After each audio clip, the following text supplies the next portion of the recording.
All right, hello everyone, and welcome to my channel. This is an educational channel where we check out great theories of everything, and we're going to get into another Bible decode today. We're going to get into the Old Testament at some point, but we're in the New Testament, mainly looking at the book of Luke and the work of an author named Michael Maniscalco, who in October 2024 put out this book called Christianity's Origins as a Flavian Secrecy Cult. And the Flavians were the dynasty of Caesars that ruled the Roman Empire from 69 to 96 AD. That includes Emperor Vespasian and his two sons, Emperors Titus and Domitian. And Vespasian and Titus were both military generals before they became emperors, and they fought in this War of the Jews between the Romans and the Jews, which occurred from 66 to 73 AD. And this was really the culmination of over a century, really 130 years or so of fighting against the Jews in Judea. The Romans kind of got there about 63 BC under Pompey, and there were kind of a lot of wars up until kind of Herod the king took over in about 37 BC.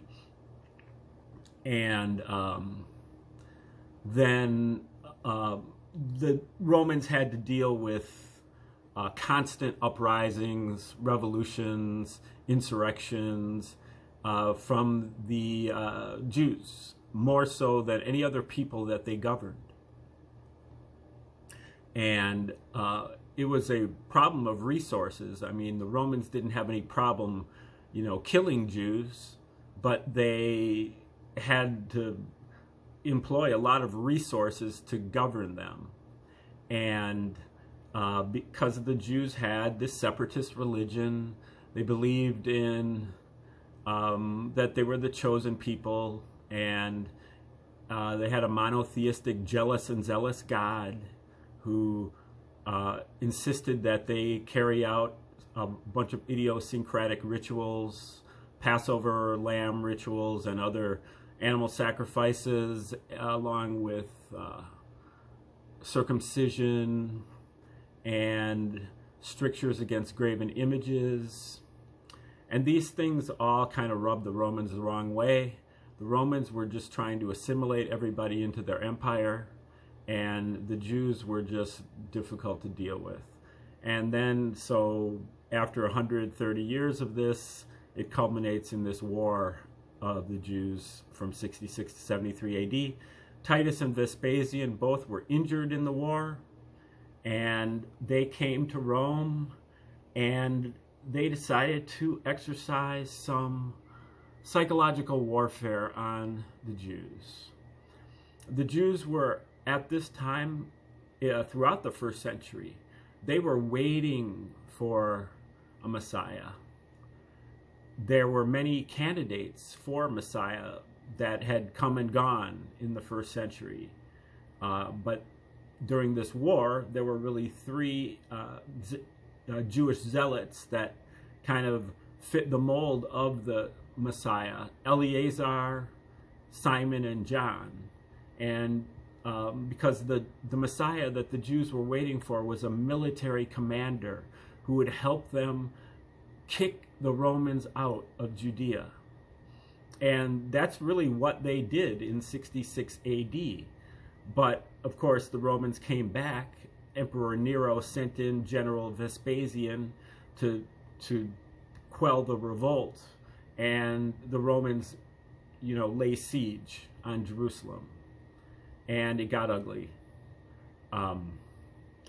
So that is why the Romans decided to write a story of a Jewish Messiah who was a Prince of Peace, and who believed in rendering unto Caesar what is Caesar's, and walking an extra mile with the Roman soldier's backpack and turning the other cheek to oppression, and believing that the Roman slave owner had the greatest faith in all of Judea, and urged his Jewish companions to forgive the Romans, for they know not what they do. And when Jesus did decide to get, some teeth, he used them on the Jews, not the Romans. When he was overturning the tables of the money changers outside the temple, those were Jews who were there to change Roman money into Jewish money so that they could bring it inside the temple, because the Roman money had graven images on it and the Jewish money didn't. And to threaten the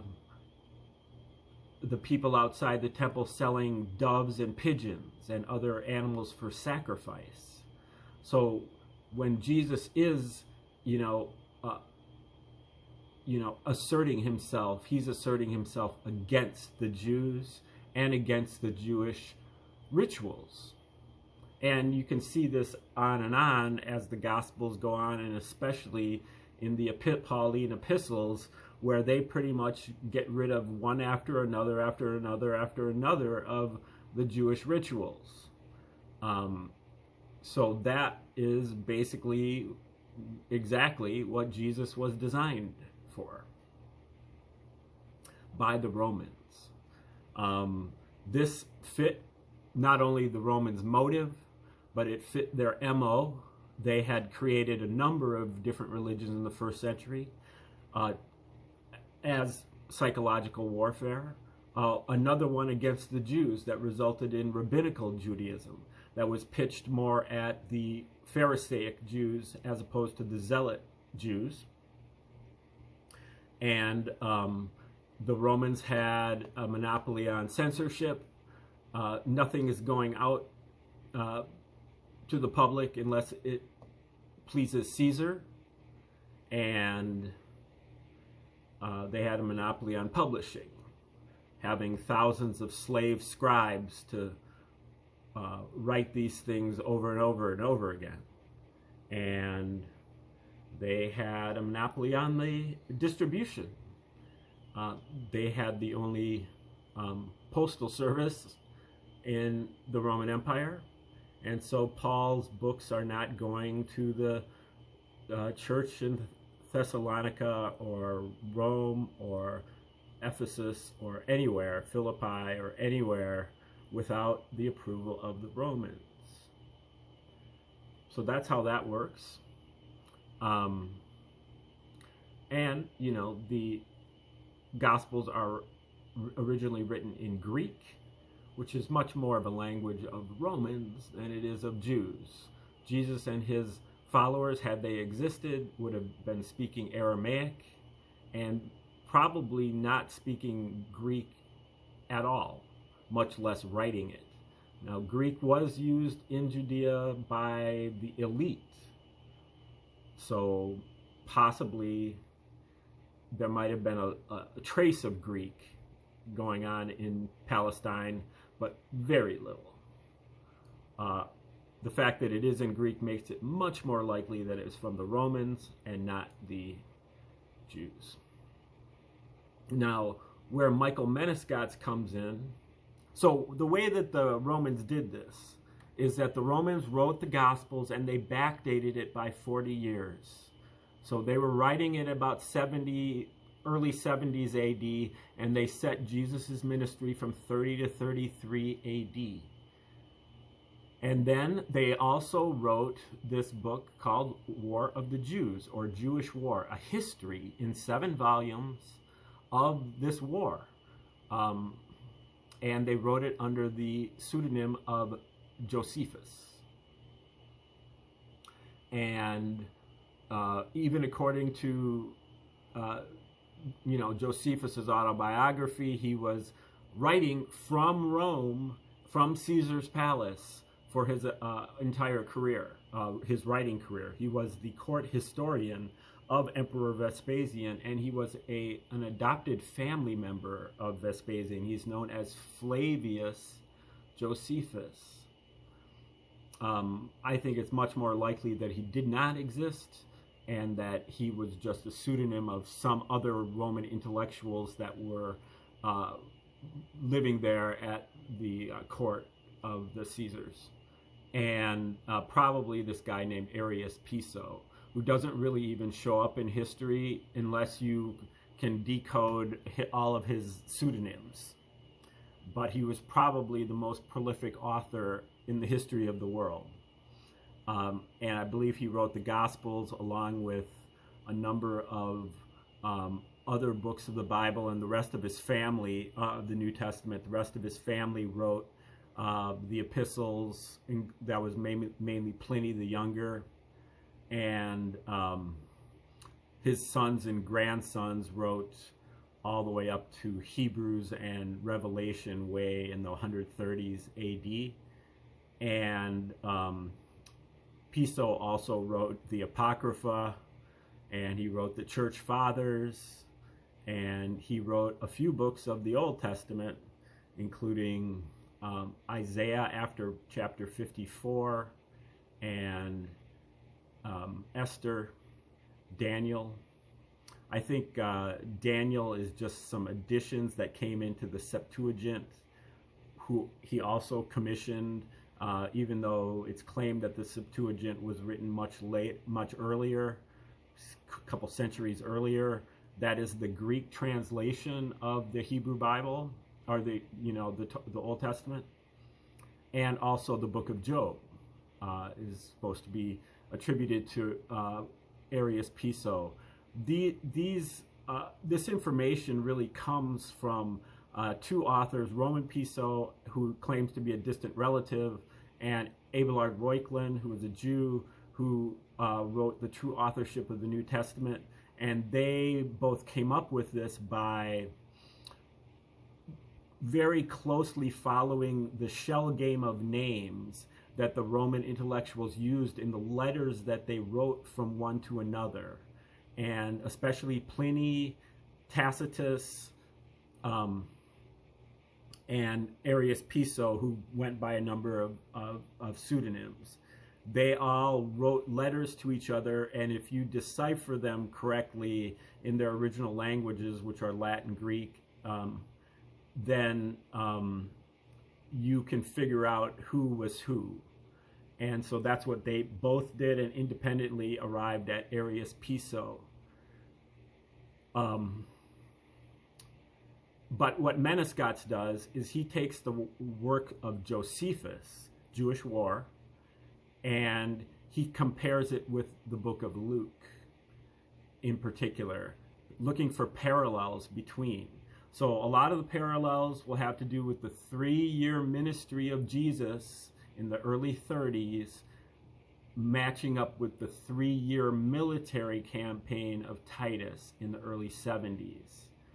Many of the things that Jesus predicts or prophesies in the New Testament are fulfilled by Titus in War of the Jews.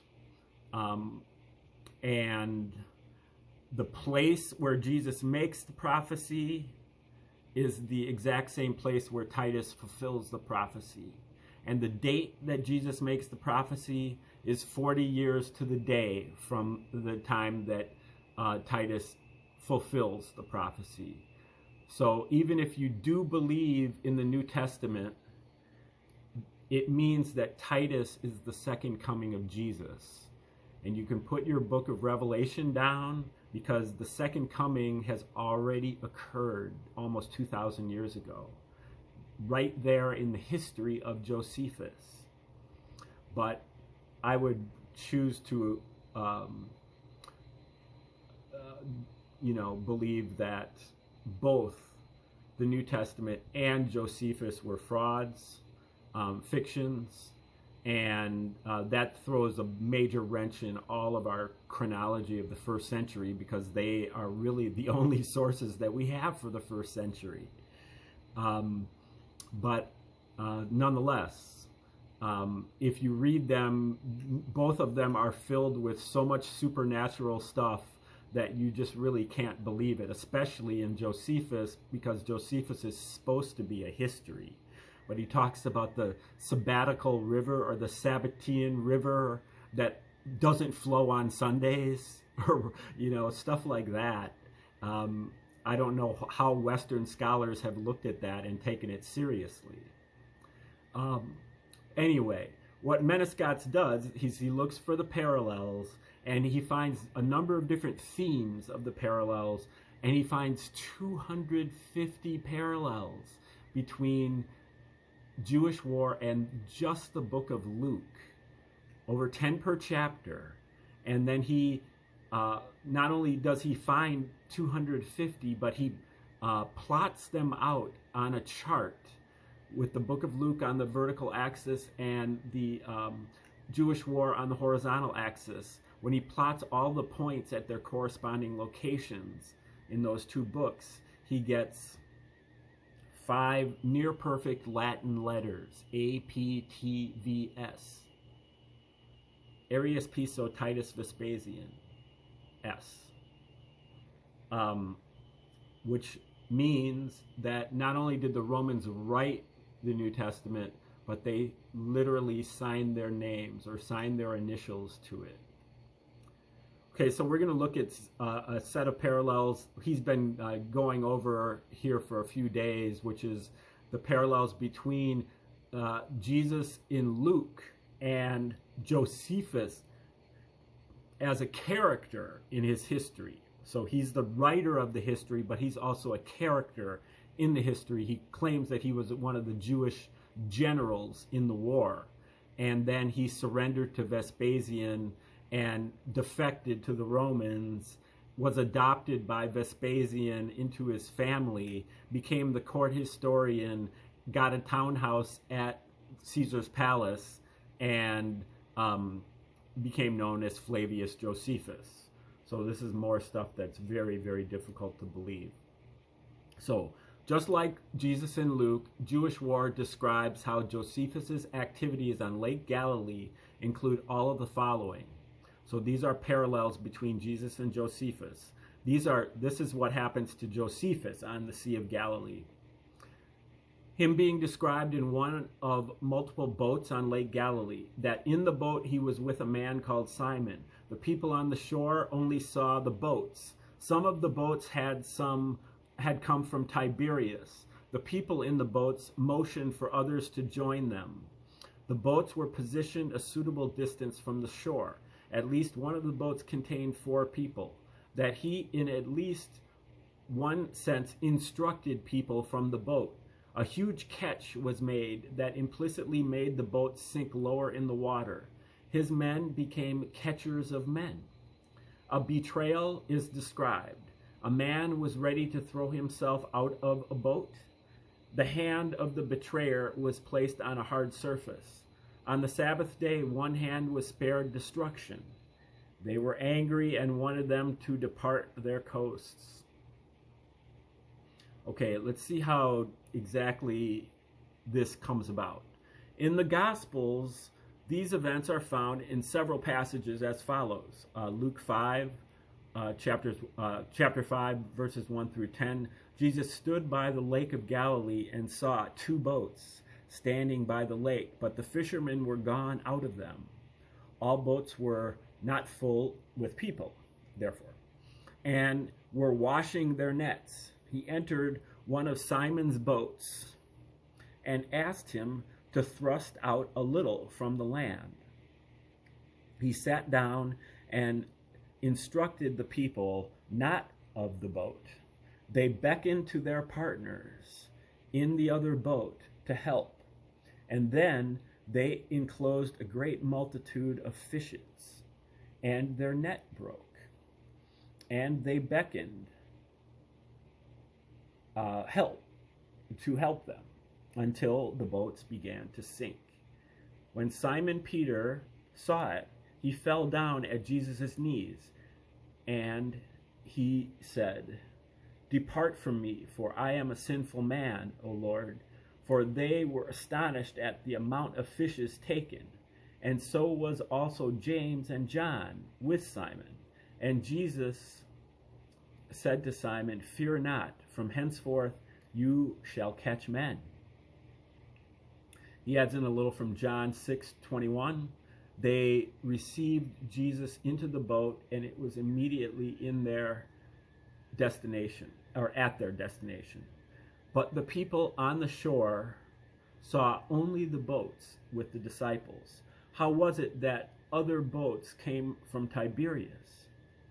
And the people also took to boats and came to Capernaum seeking Jesus, and found him on the other side of the lake. And Jesus taught them how to cast the net. And Simon Peter cast himself out of the boat into Lake Galilee. Back to Luke 22:21. "Behold, the hand of him that betrays me is on the table with me." And then back further to Luke 6:6. "And on the Sabbath, Jesus taught that there was a man whose right hand was withered, for Jesus told him to rise and stand forth. And Jesus asked, 'Is it lawful to save life or to destroy life?' And Jesus told the man, 'Stretch forth your hand.' And he did so. And his hand was restored whole as the other.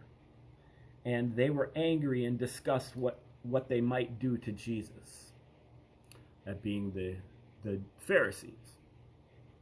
Okay, in Jewish war, these events are set out across 3 paragraphs as follows. Jewish War 361 to 363. That's Book 2, Chapter 21, paragraphs 8 through 10. So after he had captured Simon and the other 3 commanders, remember, this is a different Simon, but it's the Simon the Zealot. And the Zealot, Josephus was a general, but he was really a moderate. And so he was actually, had to fight not only the Romans, but he also had to fight these Zealots, the Jews, Simon, John, and Eleazar. Josephus got 230 boats on Lake Galilee, but he put no more than 4 mariners in each boat, and had them stay far from the shore, so as to appear to be full. And he sailed across the lake to threaten Tiberias. The city, via signals, sought to surrender to the boats. And he took 7 guards and arrested men of Tiberias in batches, first 10, then 50, and eventually 600 of their senate and about 2,000 of the populace. With 7 guards? Okay, we'll just keep going.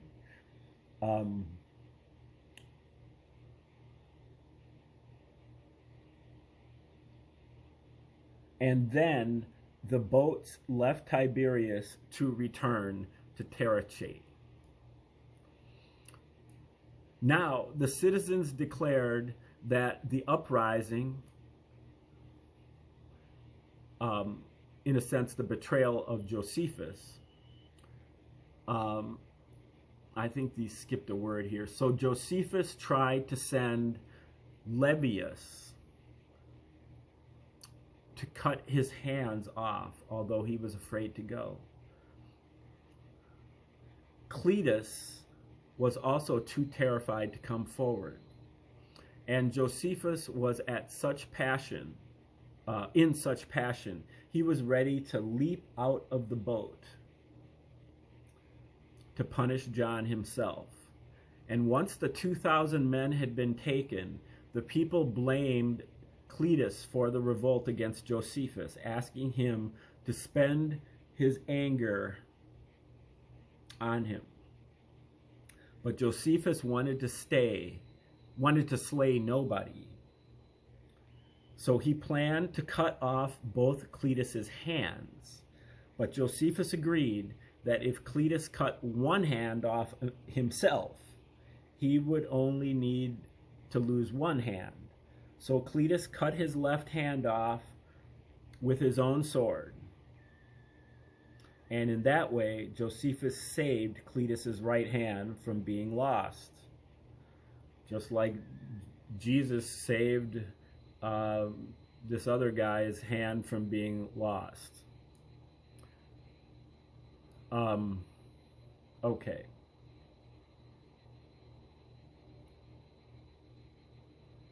He's also mentioning that there are quite a few parallels also of Josephus to Joseph, of Coat of Many Colors fame of Genesis, and going to Egypt and so on.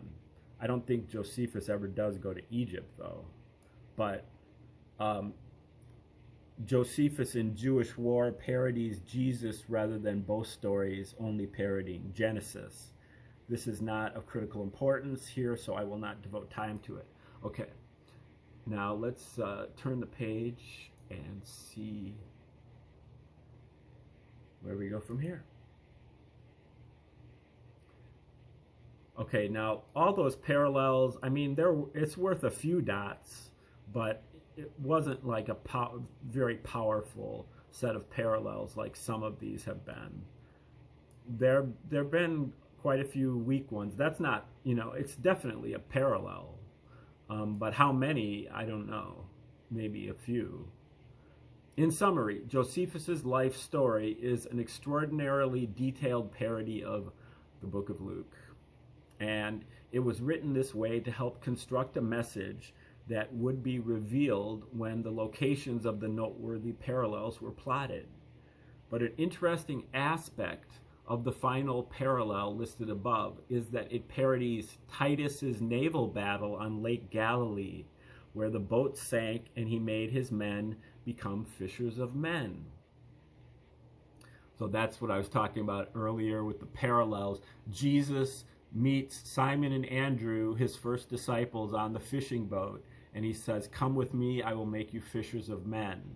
And then Titus, 40 years to the day later, at the same location, is fighting a naval battle against the Jews, and the ship of the Jews tips over, and so all the Jews are in the water, and Titus is instructing his men to harpoon them or spear them when their head comes above the surface of the water.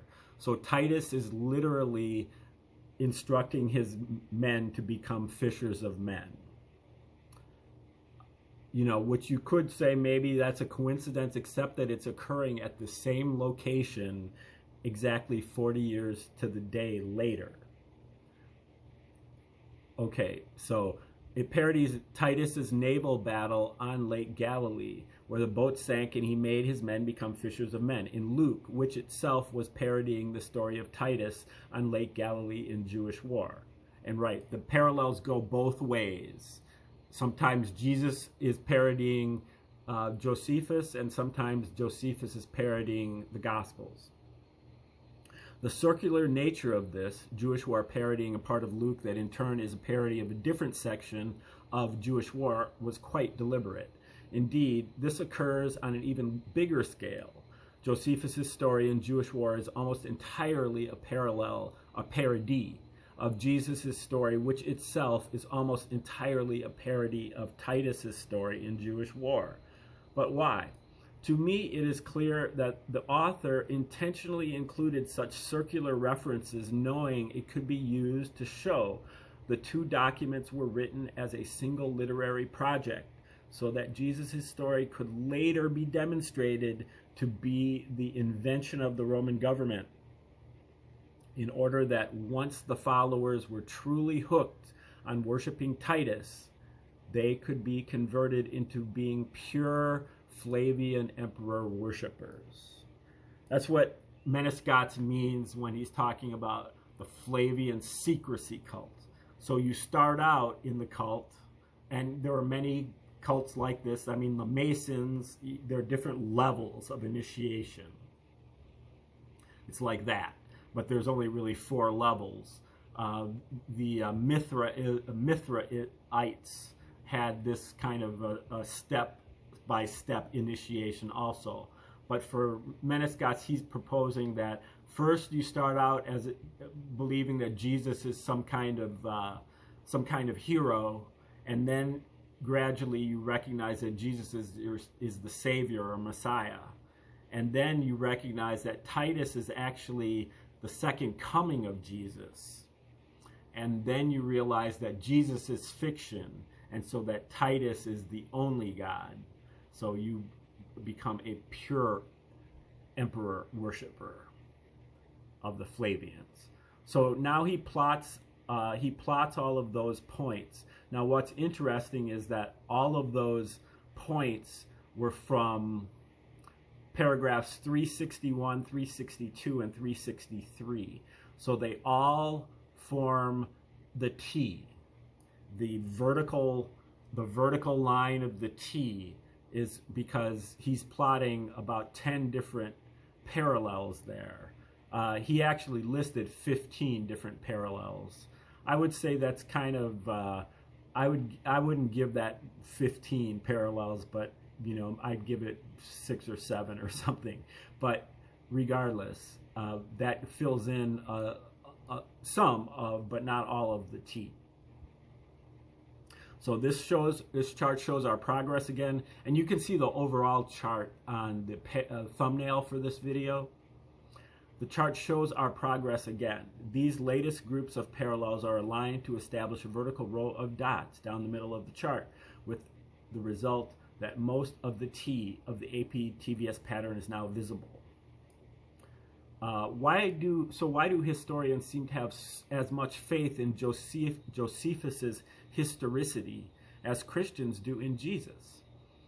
I think Vespasian's propaganda team knew that they were at risk of making Josephus seem too implausible. They needed people to believe Josephus was a real person, because if the early converts to Jesus figured the truth out, they wouldn't trust Jewish war, and therefore couldn't be led to accept Titus as the second coming. But they didn't want to delete those implausible passages of text, since each one served a purpose. So they went to great lengths to convince people that Josephus was real. For one, they published an autobiography in his name. But obviously it would be more convincing if a variety of politically active writers were to mention in passing that they knew him in person. Better yet, they should write innocuous private letters to each other on unrelated topics, mentioning that they knew Josephus personally, with those letters just happening to end up being widely circulated. Indeed, either Tacitus did this, or else someone from the Roman government published such letters in Tacitus's name. Whilst it is clearly contrary to the mainstream